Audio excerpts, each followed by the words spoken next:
समस्त को शुभ संध्या। जय जगन्नाथ। आज आलोचनार विषय हूँ छेली कुकुड़ा एवं माछ। आम प्रायतः दैनंदिन जीवन में समस्ते किसी ना कि गोटे आशा थाए, लोभ थाए, आइंष टे खाइबी, भल मंद सबकि किंतु आइंष जदि खाऊँच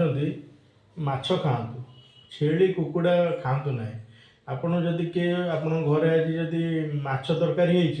ताले आप समस्त कहते आम घर आज माछ तरकारी कई कहना फिश करी रेयर लोक कहते आउ समस्ते पाई कहते माछ तरकारी कि माछ फ्राए किंतु चिकेन मटन जो छेली तो कई कहना आम घर आज छेली तरकारी कौन कहे ना मटन तरकारी मटन झोल होती, चिकेन झोल कहीं कहना कुकुड़ा झोल होती, कुकुड़ा तरकारी कि छेली तरकारी आपण मैंने जानते जो छेलीटा को आपण मैंने खाऊँ से जो जीवटा को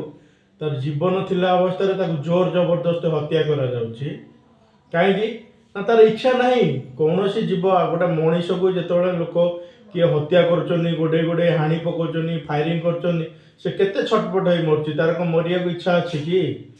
जोर जबरदस्त मारुंट ना से प्रत्येक जीव जंतु जहाँ देह जीवन अच्छी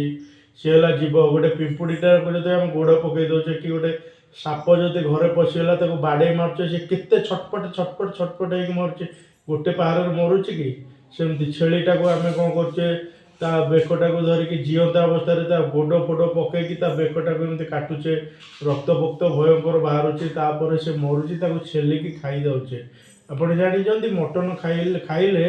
हजम होगा 72 घंटा लगे।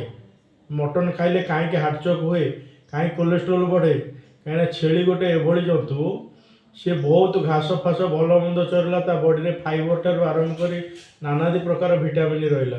किंतु सी जिते आप मारिकी खाऊँ से जो चित्कार करुच्ची ईश्वर को डाकुची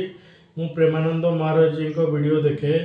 तादेह बाबा पूरा स्पष्टीकरण दे कहते कहार कौन खाइबा को इच्छा होची आमे ताको बारी पारिबा नहीं किंतु आमे ताको सचेतन करिपारिया। आमे जो दैनंदिन खाऊचे सादा भोजन जोटा सुस्वादु भोजन व्यंजन कह जाउची से व्यंजन ठारू अधिक विटामिन कौथरे नहीं।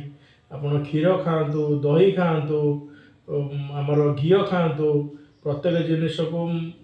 खातु जहाँ खाऊँ खातु, पियाज रसुण भल मंद खातु, कहीं मना करूना कहीं आप मनीष जन्म नहीं किंतु ये जो छेली खाऊँ कुकुड़ा खाऊँ आपड़ जानते आप जो कुकुड़ा को खाऊँ से 35 दिन में केमी